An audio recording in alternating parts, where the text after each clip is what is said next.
Hi, this is Don Long with Long Brothers Landscaping. Today we're going to be talking a little bit about tips that you can use to qualify your landscape management maintenance team. You know, in the time that we're in right now with leasing being down and property values plunging and the economy being in the trash can, so to speak, in '08 and '09, hopefully 2010 will be a little bit better year. But, you know, a lot of times people cut corners, and we've had to cut some corners, and I know that you managing properties have had to cut corners as well.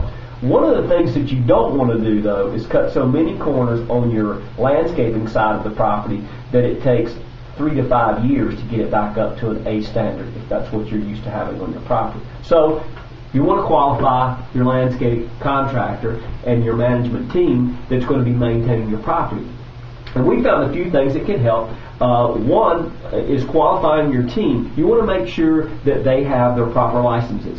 You know, you'd like to see, obviously you have to have a pesticide license to spray on your property. It's a law. You have to have many others, but you'd really like to have an irrigation license firm so that when you're managing your water, you've got the best looking at it. You'd like to have someone that has a CLIA, which is a certified licensed irrigation auditor, on their team. You'd like to have a pond management, people that have skills in that area.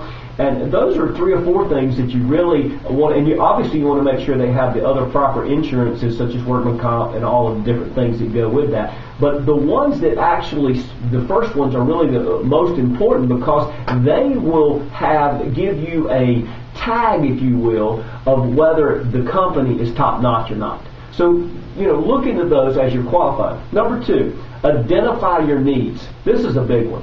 Because if you identify your needs and you need, you know, you have a apartment complex or a commercial site that is, you know, it has small needs, then you probably don't need to hire the largest landscape company in the area. So you have to kind of identify what your needs are. Now, most multifamily and most mid to large commercial sites will definitely you need no less than a medium-sized landscape firm with all these different licenses and accreditations up to a large one. So you have to really identify your needs before you select one.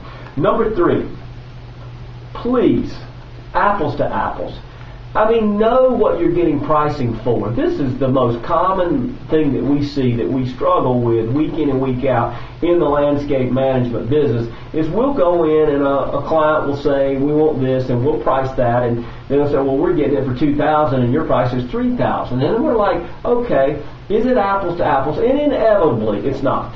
And so number 3 would simply be, make sure you're measuring what you're getting pricing for and that you're looking at apples and apples instead of apples and oranges. This will help you selecting the right team for your site. Number 4, workforce. Make sure the workforce is neat. You want to have uniforms. You want to have people well identified. You want to have your trucks labeled when they come on site with the company name. You want to know when their presence is there, who's there, so that you don't have anything going on your site that shouldn't be. You know, it's a liability you don't want to deal with. So make sure that number 4, you identify the workforce, neat, clean, orderly, you know, on time, you know, that type. You really need to look into that for them. So number 5, this is the last one. Know what you want in your contract.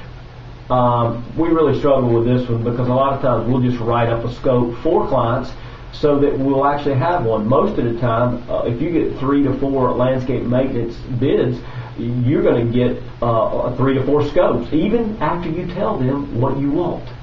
So you have to read the fine print and make sure that you're not buying a Maserati, you know, or you're not buying a Toyota and you'd like to have a Maserati. So make sure that you read the fine print because let me tell you, an old saying is that the devil's in the details. And so you got to make sure that you look at the details of your contracts. So hopefully these 5 tips will really help you. We have an article that one of our people at our company wrote, and the article is 5 tips to qualifying a great landscape management maintenance team. And so you can pull that up on Google, and it'll take you right to our article, and you can read more information on this if you'd like. And then if you'd like to contact us, contact me at don@longbrotherslandscaping.com, or our website is longbrotherslandscaping.com. And if we can help you in any way, please contact us. We'd love to.